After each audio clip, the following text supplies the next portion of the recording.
She found the letter on a Tuesday, tucked behind a loose stone in the fireplace of Ashford Manor's east wing, yellowed at its edges, sealed with wax the color of dried blood, and bearing, unmistakably, her mother's handwriting. Eleanor Voss had not come to Ashford Manor to fall in love. She had come to destroy the man who owned it. But that letter, that single trembling letter, would unravel everything she believed she knew about revenge, about loyalty, and about the cold, silver-eyed Duke whose life she held, quite literally, in her hands. Let us begin at the beginning, though beginnings, as Eleanor would later confess, are rarely as simple as they appear. It was the autumn of 1814, and the war with Napoleon had left England in a peculiar state, exhausted and triumphant in equal measure, its great houses still and watchful, its drawing-rooms thick with whisper and speculation. Into this world, Eleanor Voss arrived in London with nothing but a worn leather satchel, a forged letter of recommendation, and a fury so quietly contained that it might have been mistaken by the uninitiated for composure. She was 23. She was clever in the manner that makes certain men deeply uncomfortable, and she was, by every credible account, one of the finest nurses in the northern counties, trained by her mother, the late and largely unremarked Mrs. Cecilia Voss, who had spent the better part of her life in service to those who did not deserve it. Chief among those undeserving souls was Edmund Hargrove, the 8th Duke of Ashford. Eleanor had rehearsed the name so many times over the years that it had ceased to sound like a name at all. It was instead a wound, a cold, hard knot beneath her sternum that she pressed against whenever she needed to remember why she could not afford softness, why she could not afford anything truly except purpose. The Duke of Ashford had ruined her mother. Not with dramatic cruelty, Eleanor might have found that easier to hate, but with the casual, careless indifference of a man who had never once considered that the people in his employ possessed lives beyond the edges of his estate. When Cecilia Voss had fallen ill 7 years prior, when the consumption had begun its slow, merciless work upon her lungs, she had written to the Duke, her employer of 11 years, requesting a small advance upon her wages, enough for a physician, enough, perhaps, to breathe a little longer. He had not replied, not then, not ever. Cecilia Voss had died in a rented room in York, with her daughter's hand in hers and a candle guttering on the windowsill, and she had whispered, near the very end, something Eleanor had never fully understood. "Forgive him, my darling. He does not know what he has done." Eleanor had pressed her lips together and said nothing. She was 16 years old, and she did not yet know that silence could be a kind of promise. 7 years later, she intended to keep it. The position had been advertised discreetly through an agency on Cavendish Street. The Duke of Ashford required a private nurse, skilled, discreet, of good character and steady nerves. He had been gravely injured the previous spring, a riding accident on his northern estates, which had left him with a shattered left leg, 2 broken ribs, and, according to the whispers that swirled through London society like smoke through a keyhole, a temperament that had curdled entirely. 3 nurses had already quit their posts. The first had wept openly during a dressing change and been dismissed on the spot. The second had attempted to engage the Duke in cheerful conversation and had been informed with glacial precision that he had not hired her to be cheerful. The third had simply vanished one morning, leaving behind only her apron and a tersely worded note that read in its entirety, "I did not train for this." Eleanor read these accounts with something approaching satisfaction. A duke who dismissed people easily, she reasoned, would not look too closely at those he hired. She presented herself at the agency on a grey Wednesday morning, her plainest gown, a deep charcoal wool that made her look both capable and utterly unremarkable. She had pinned her dark hair severely back from her face. She had schooled her expression into something she privately thought of as professional blankness. The agency clerk, a small, anxious man with ink-stained fingers, had looked at her letter and then looked at her and then looked at the letter again. "You are aware," he said carefully, "of the particular challenges of this position." "I am accustomed to difficult patience," she replied. "The Duke," the clerk said, with the air of a man choosing his words as one chooses footing across a frozen river, "is not merely difficult, he is formidable." Eleanor had met his eyes without blinking. "So am I," she said. She was offered the position that same afternoon. Ashford Manor rose from the Surrey countryside like a reprimand. It was vast, grey, and architecturally magnificent in the manner of things that do not particularly care whether you admire them or not. 3 stories of Portland stone, 12 chimneys, a drive lined with elms so old their roots had begun to disturb the gravel path. It sat in its own landscape with the absolute confidence of something that had always been there and intended always to remain.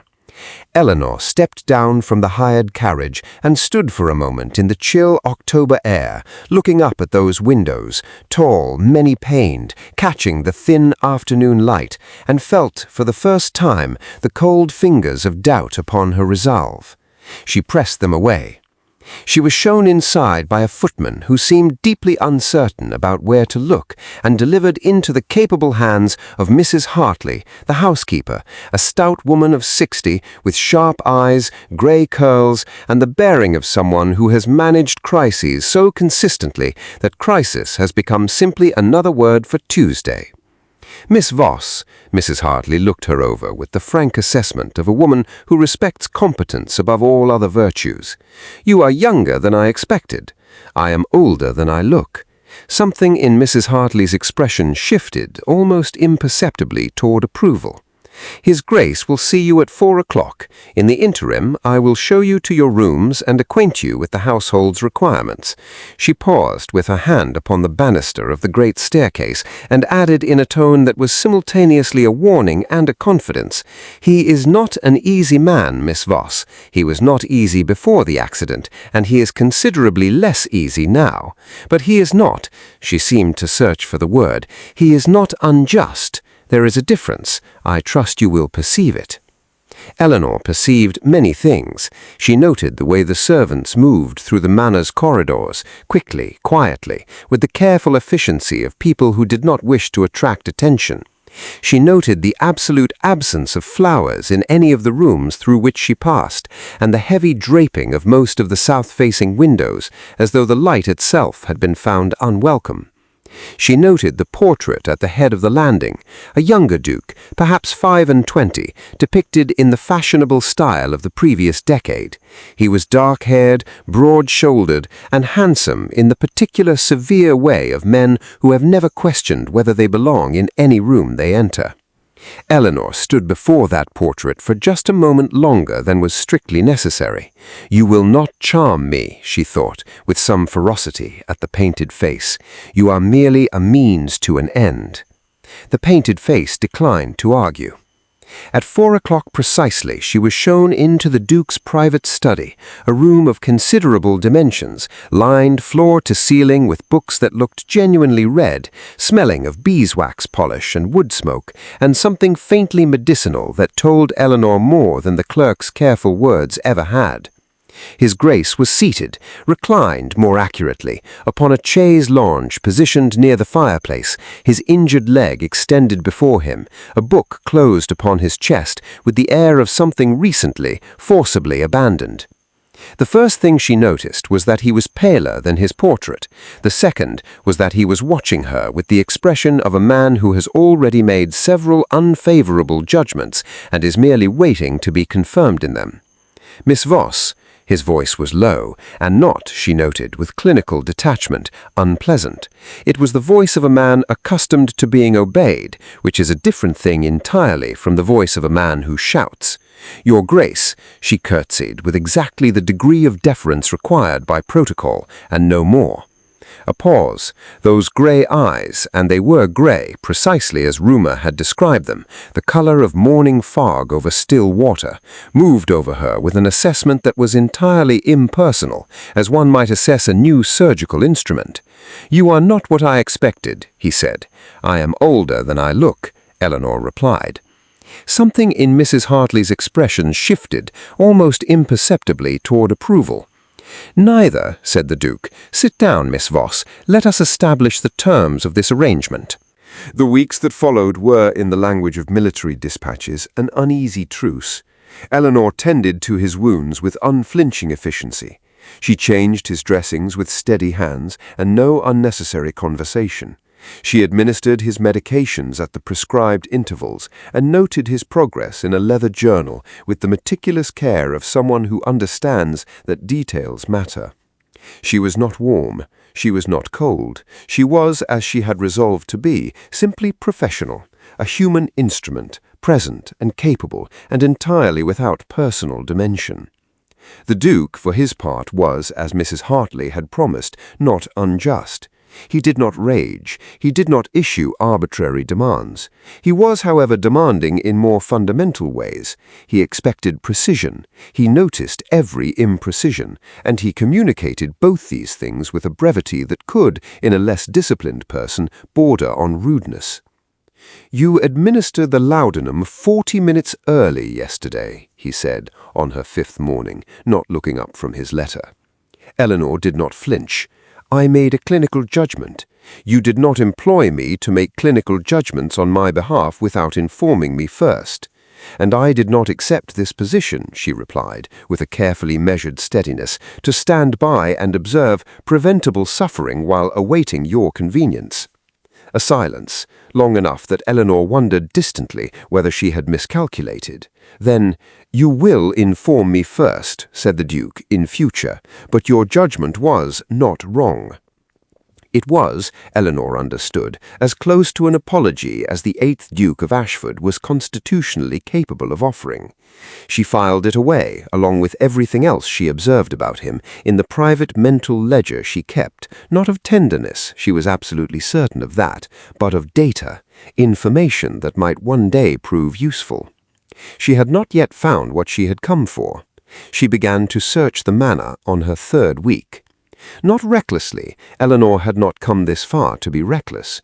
She moved through the house during the hours when the Duke slept, which were erratic and often brief, testament to the genuine severity of his pain, and during her scheduled periods of free time, which Mrs. Hartley guarded with the punctilious devotion of someone who believes in the sanctity of a half-day Thursday. She told herself she was looking for evidence of her mother's correspondence, letters perhaps, or records, proof that the Duke had received Cecilia Voss's requests and deliberately ignored them. She needed to see it with her own eyes. She needed to be certain. For what came next required certainty, and the plan she had carried for 7 years, the carefully constructed, never-spoken plan that lived behind her professional blankness like a coal behind a grate, required foundations she could trust. The east wing of the Manor, she had been told, was unused, had been unused for some years, in fact, since the death of the previous Duchess. She discovered this through Mrs. Hartley, casually, over the course of several conversational exchanges spread across a fortnight. Mrs. Hartley was precisely the sort of woman who did not answer direct questions, but who, given time and a sympathetic listener, would tell you everything you needed to know. The late Duchess was a singular woman, Mrs. Hartley had said, on a grey Tuesday afternoon, over tea in the kitchen, a small intimacy that Eleanor had cultivated deliberately, and which she felt, with the small cold part of herself that remained honest, genuinely guilty about. His Grace was devoted to her. When she died, he was abroad, you understand, on the continent. He returned to find the East Wing as she had left it. He has not opened those rooms since. Eleanor had absorbed this in silence, her hands wrapped around her teacup, the steam rising warmly between them. A great loss, she had said, in neutral sympathy. A great wound, Mrs. Hartley had replied, which is rather a different thing. The east wing, Eleanor had subsequently determined, was neither locked nor particularly well attended. It was simply avoided, by habit, by grief, by the particular English deference to another person's sorrow that prevents one from asking too many questions about closed rooms. She entered it for the first time on a moonlit Wednesday night, a single candle in her hand. The rooms were sheeted, as she had expected, furniture under holland covers, the ghostly white shapes of armchairs and writing tables, and a pianoforte like some assemblage of well-dressed spectres. The cold in here was profound, the kind of deep-settled cold that speaks of months and years of inattention, as though warmth itself had abandoned the place long ago. Eleanor moved through it methodically, her candle casting a small, trembling circle of light that the shadows pressed close against on every side. She examined writing desks, opening drawers with careful hands, replacing everything precisely as she found it. She looked behind picture frames. She pressed her fingers along shelves, behind volumes of forgotten poetry and collections of pressed flowers whose color had long since leached away. She found nothing. And then she found the fireplace. It was the largest fireplace she had yet seen in the manor, an enormous thing of carved Italian marble, with pilasters on either side and a mantelpiece crowded with dusty figurines. The hearth was cold and clean, as though it had been laid and never lit, and the grate was empty, and the stone surround had, at its lower left side, a section that seemed, in the wavering candlelight, slightly irregular. Eleanor knelt on the cold hearthstone and pressed her fingers against that section of stone. It shifted. She breathed in sharply, drew it out, and there, in a hollow no larger than a hat-box, wrapped in oilskin and tied with a silk ribbon the color of old rose, were letters. Dozens of them. Her mother's handwriting was on the first one she touched, and the sight of it, Cecilia Voss's round, careful, slightly old-fashioned copperplate, hit Eleanor somewhere deep in her chest like a blow she had not braced for. She sat back on her heels on that cold hearthstone, the letters in her lap, and breathed. And then she began to read. She was still there an hour later when the door opened. She had not heard him coming. She had been too deep in the letters, too submerged in the world they revealed, a world so entirely different from the one she had constructed in her own mind over 7 years of fury, that she felt, reading them, as though the floor had shifted beneath her, and she was not entirely certain what she stood upon any more. The candle had burned low.